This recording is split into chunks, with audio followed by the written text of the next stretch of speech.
Magandang gabi po, Sir Neb. Isa po akong konduktor ng bus. Tawagin niyo po ako sa pangalang Dennis. May gusto lang din akong ibahagi sa inyo. Isang tunay na kwentong nangyari sa akin. Matumal ang biyahe noon. Dahil pandemic pa at iilan lang ang bumabiyahe. Hindi pa kasi lahat pinapayagan. Dadalawa nga lang ang pasahero namin. Nang bumaba na ang isa, ay naiwan si Manong na nasa bandang hulihan. Nilapitan ko siya para singilin. Nung makalapit na ako, ay tinanong ko siya kung saan siya bababa. Ni hindi man lang siya tumingin sa akin, kaya naisip ko baka hindi niya ako narinig. Inulit ko na lang ang tanong ko. Hindi pa rin siya sumagot. Nakadama na ako ng inis. Kinalabit ko na siya para makuha ang atensyon niya. Sabi ko ay kailangan na niyang magbayad. Sa wakas ay tumingin din siya sa akin. Pero matapos niya akong tignan, ay binaling uli niya ang tingin sa bintana. Sa pagkakataong yon, Sir Neb, ay naubos na talaga ang pasensya ko kay Manong. Pero naisip ko, hindi kaya bingi siya?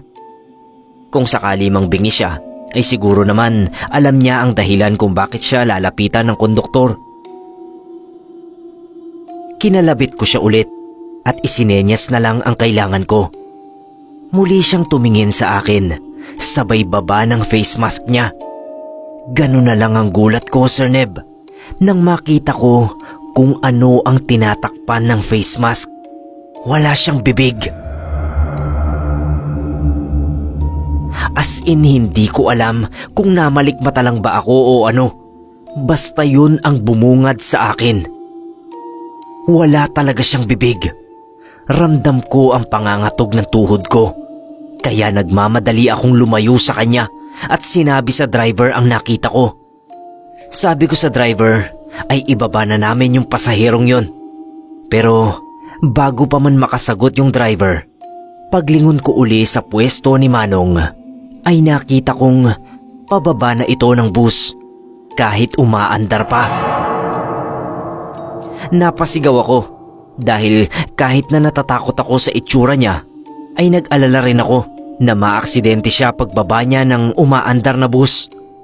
Pero hindi ko na siya napigilan at nakadagdag pa sa takot ko yung maayos na paglapat ng mga paa niya sa simento kahit na tumatakbo ang bus namin. Nagkatinginan kami ng driver. Buong araw namin yung pinag-usapan. Sabi ng driver, baka naman daw bagong opera yung bibig, kaya ganun. O baka may suot pa itong tela na kakulay ng balat, kaya napagkamalan kong walang bibig. Pero yung maayos nitong pagbaba, kahit umaandar ng mabilis ang sasakyan, ay walang maisip na dahilan ang driver.